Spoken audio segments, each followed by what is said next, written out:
I just cannot get rid of my headphones. FastThoughts. In today's Fast Thoughts, we'll be talking about one of my favorite things in all the world, and that is photography.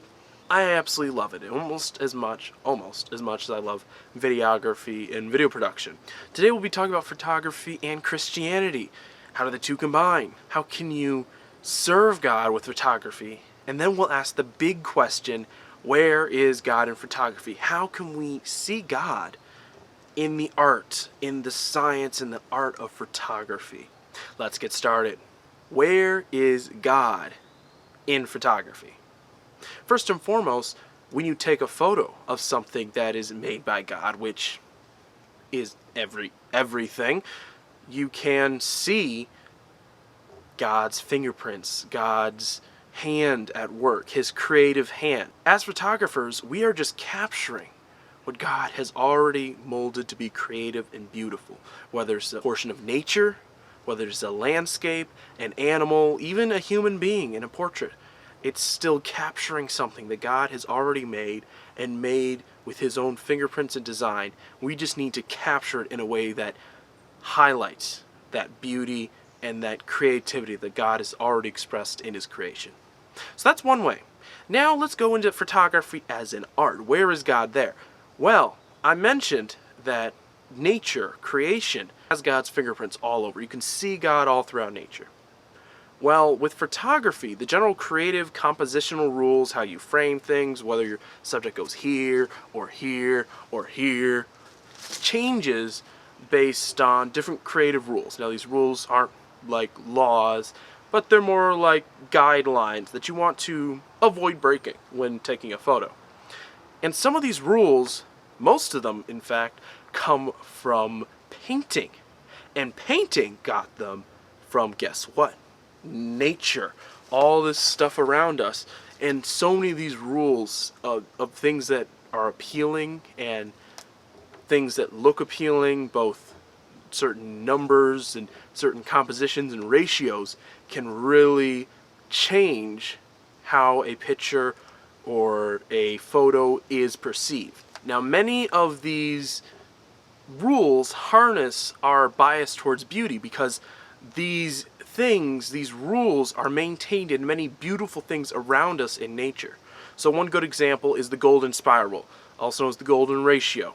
It's also known as Fibonacci numbers. It's a little more complicated. I'm not going to explain it all here, but essentially it's a way of measuring the proportion between different objects, and you can create different shapes with those proportions. And one of that is a certain spiral shape that is the same spiral as a snail shell or a nautilus shell. This shape all throughout nature, but not just the shape, but the proportions, the ratio. So having a certain number of proportions to another object in creation. You see this all throughout creation, and it is a big part of photography. If you can create a composition like that, it will look very appealing. And the same goes for another important part, which is already reflected in one of the most important Christian doctrines, and that is the Trinity. And you'll see the rule of threes. Now, this is a bit of an obscure rule in creative photography, but the idea is if you group subjects in threes, it becomes more appealing and more interesting. So if you have 6 people in a photo, if you have 3 people on one side, 3 people on the other, it can be more appealing to the eye because we think in threes. Threes is an appealing number to human beings, and that's mostly because threes occur a lot in nature. And of course, God Himself is a Trinity. He is 3 persons. And this, again, is echoed in photography, but is an important part of Christian faith and also creation as a whole. Through it all, God is the source of all creative beauty. And His rules are the ones we truly abide by, especially in the world of photography. So that's how you can see God in photography. Fast thought number 2. How can you serve God with your photography? Whether you're an amateur, someone who just happens to have a camera and wants to shoot with it, or you're a professional, or an amateur who's trying to become a professional, whatever your status in the photography world, you can use those skills to serve God. 1. Just take pictures of nature. As I mentioned before, Photography is taking a picture of God's creation and glorifying it in a way that makes it look even more appealing than it already is. Doing this can really just be good for you to get started with a portfolio. Nature photography is very popular, which is both good and bad. It means people like it, but it also means it's a bit of a crowded space. So go for the more unique. Here's my next thing. You can make verse images out of them.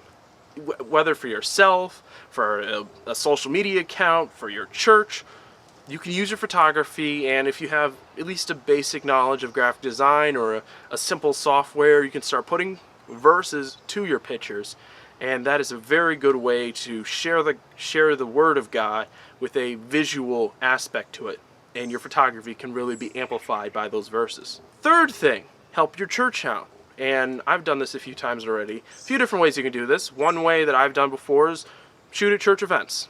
Churches like to have a record of what goes on at their church because they don't want to show new members. They want to record it for members who will come, older members who want to look back, want to record these things. And you can really help by recording different events and record, say, picnics or ministry activities. It can be helpful. So talk to someone at your church about doing that possibly. Another thing you can do is you can help your church by taking photos for, say, brochures or anything they have. Just be available. Altogether, those are just a few suggestions on how you can serve God with your photography. But regardless of your photography genre, your business, your industry, whatever portion of photography you call home, make sure that it is glorifying God in some way, meaning that it is quality to your best. It is you trying your best to portray His nature and His beauty, because ultimately everything you take a photo of is His. And to respect that, but also to portray it in a beautiful fashion. And whatever needs to be done, if you need to edit a photo, whatever you need to do it to make the best photo possible. Now, that was my fast thoughts. So that ends fast thought number 2. So that was my fast thoughts. Honestly, that wasn't super fast. I kind of stopped timing myself because I really do want to give you a full thought. I want to try my best to keep it concise, but at the same time, I don't want to speed through a lot of information that you might find useful. I hope you like this video. If you were wondering what this giant triple thing here is, essentially it's my mic. My mic, well, it's not very windy now, but it was kind of windy, and this keeps the wind out of the mic so it doesn't sound like, well, I won't show you because it's gonna hurt your ears. But altogether, that's the real deal with this furry thing. I hope you all have a good day, and you remember to subscribe and chase the sun with me.